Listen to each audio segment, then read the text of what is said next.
Ignorant Mercedes owners and their stories.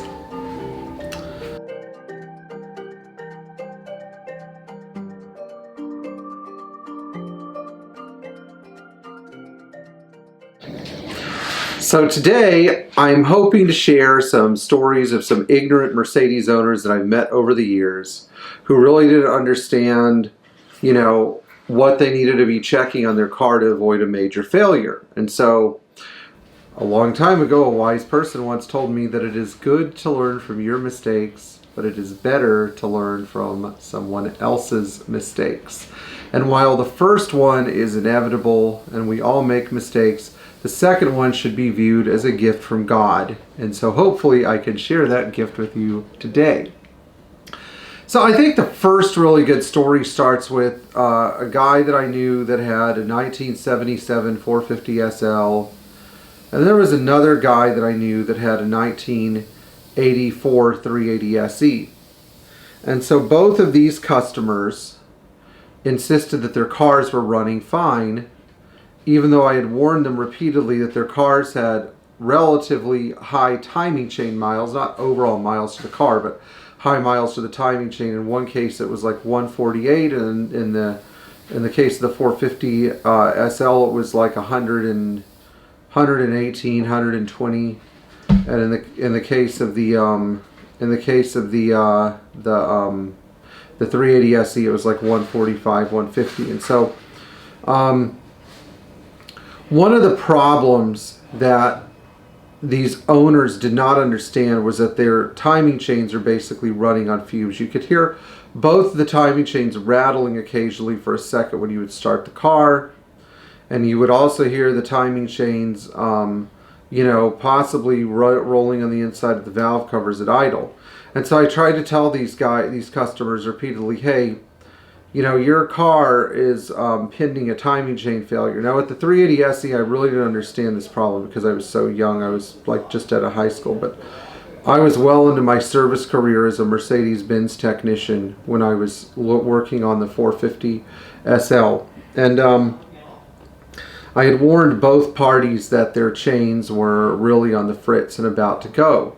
And so while one of them, I think, had a timing chain failure, I think the other one eventually heeded my warning and had another shop in Pennsylvania where he lived part of the year replace the timing chain. But the funny part is that a lot of owners of V8 gas Mercedes are driving around without paying any heed to the condition of their timing chain or the needs of their chain. And this is really a disaster in waiting, because if you don't pay attention to the needs of your timing chain and it eventually fails, that instead of being out $1,600 for preventative maintenance or whatever it is, you end up being out about $4,000 to $5,000 to have your heads pulled, your valves done, your front timing cover pulled, maybe your oil pan pulled, and the other things done. And I get really frustrated and really emotional and upset when people get irritated at me for pointing this stuff out to them because I'm only trying to help them. But I find it's a particular problem with 107 owners, particularly people that bought their cars when they were fairly new in the mid 80s or late 80s, where they're not even aware of these problems, and their mechanics never made them aware either. I think nothing says blissful ignorance like tooling around in an 84 380 SL where the timing chain is slapping every time you start the car, and you have two broken chain guides and this and that, and you got your fingers in your ears where well-wishing Mercedes-Benz technicians are trying to warn you.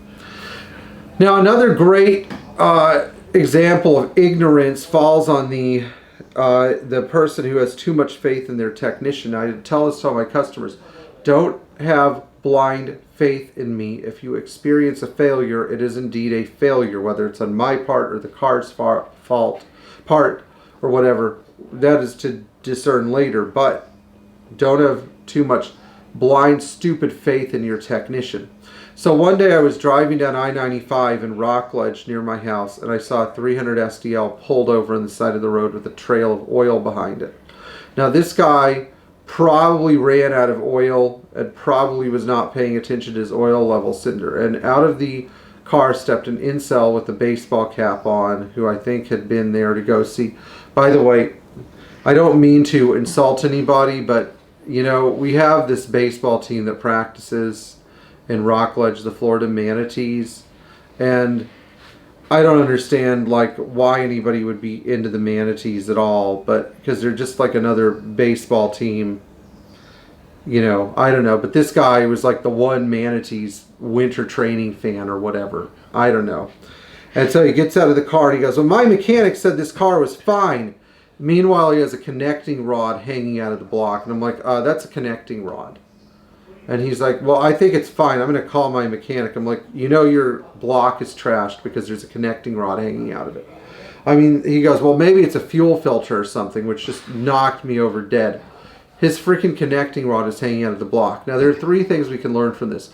1, make sure your low oil indicator, if you have an 86 or later or W201 chassis, 84 and later vehicle, is working. Number 2, check your oil, even if you think that it may not be working. Number 3, I mean, for God's sake, you know, if you start to hear the engine making a funny noise, pull over. Don't keep going until it explodes. You know, you've just doubled the cost of repair. So this guy was just a real ignoramus. He was really stupid. You know, he just really had no clue. And, you know, the thing is, we really have to be vigilant about these sorts of things. Number 3.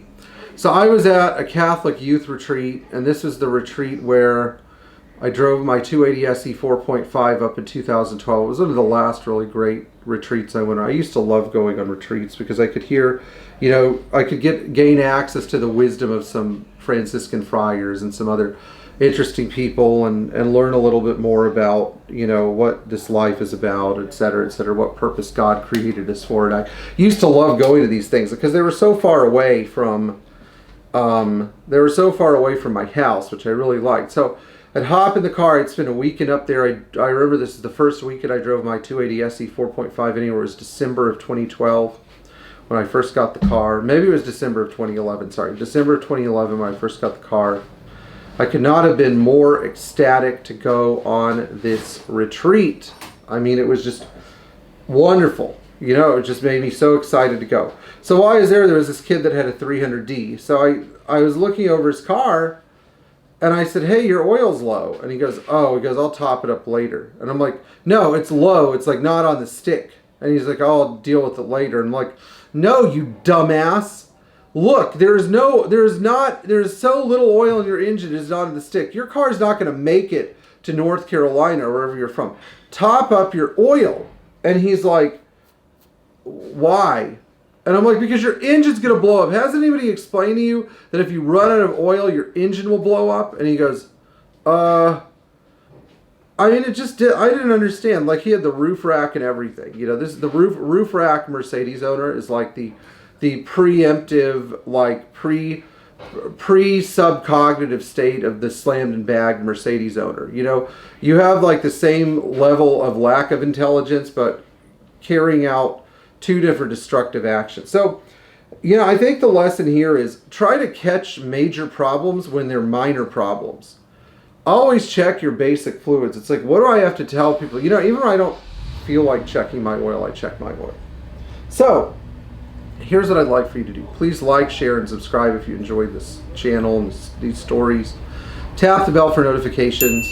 Patreon supporters, love you guys. Thank you guys. Please, whatever you do, abso-freaking-lutely, whatever you do, pay attention to the little things in your Mercedes Benz so that we don't have to deal with major problems later. Got it? Good. Okay. All right. See you later. Check your oil. And if there's a rod hanging out of your block, I'm really sorry.